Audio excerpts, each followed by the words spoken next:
Welcome guys to my random daily vlog. Random daily vlog হইলেও কিন্তু random hectic ডেটা almost আমার daily routine হয়ে গেছে। আসসালামু আলাইকুম everyone, this is me Zarin Tasnim and welcome back to my daily vlog.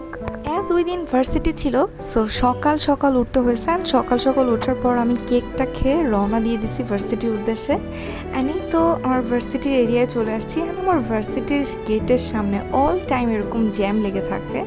I mean দেখতে বনানী এলাকাটা যদিও ফরেন কান্ট্রির মতো, but all time jam is so boring. তারপরেই তো ল্যাব ক্লাস যেদিন থাকে সেই দিন তো একদম জানের উপর দিয়ে যায়, শিডিউলটা অনেক টাইট থাকে।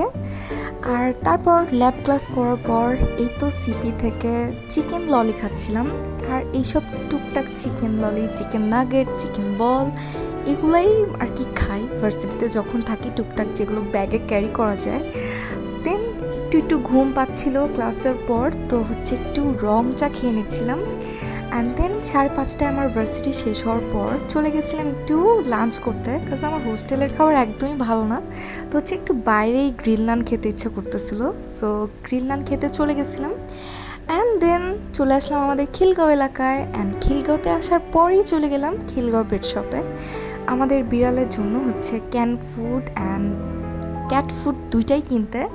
তো দোকানের সামনেই দেখলাম একটা প্রেগনেন্ট বিড়াল, খুবই ক্ষুধার্ত ছিল আই গেস। ও stray cat. So stray cat হইলেও কিন্তু অনেক মায়া লাগতেছিল। সো আমাদের ক্যাট ফুডের প্যাকেটটা ছিঁড়ে ওকে জাস্ট একটু ক্যাট ফুড দিয়েছিলাম। অ্যান্ড বেচারাটা খুবই খুশি হয়ে খাচ্ছিল, যেটা মিসমেরাইজিং ভিউ লাগতেছিল আমার কাছে লিটারেলি। দেন এই তো অ্যাকুরিয়াম দেখলেই আমি পাগল হয়ে যাই। অ্যাকুরিয়াম আমার কাছে অনেক বেশি ভালো লাগে। অ্যান্ড দেন এই তো বাসার নিচের গ্যারেজে সাকিব বাইক পার করার সময় দেখলাম আরেকটা স্ট্রে ক্যাট। সো ওকেও একটু ক্যাট ফুড দিয়ে দিলাম, যদিও তখন আমার ফোনের চার্জ শেষ হয়ে গেছিলো, সো দ্যাট আমি ভিডিও করতে পারি নাই। দেন বাসায় এসে একটু প্যাটিস খাচ্ছিলাম, দেন একটু বাসার নিচে থেকে চটপটি আনছিলাম, ওইটা খাচ্ছিলাম। তারপর আর কি ডাক্তার আমাকে ইদানিং সাজেস্ট করছে যে দুধ ডিম বেশি বেশি করে খেতে, অলমোস্ট 3 বেলায় খেতে।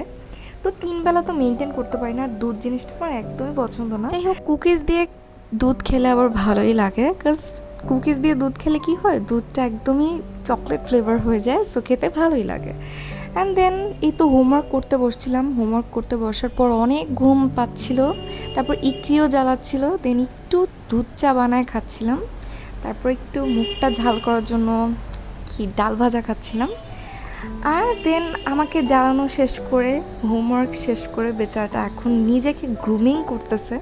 যখন আমি কাজ ছাড়া থাকি, শুয়ে থাকি, তখন তার গ্রুমিং করা শুরু হয়ে যায়।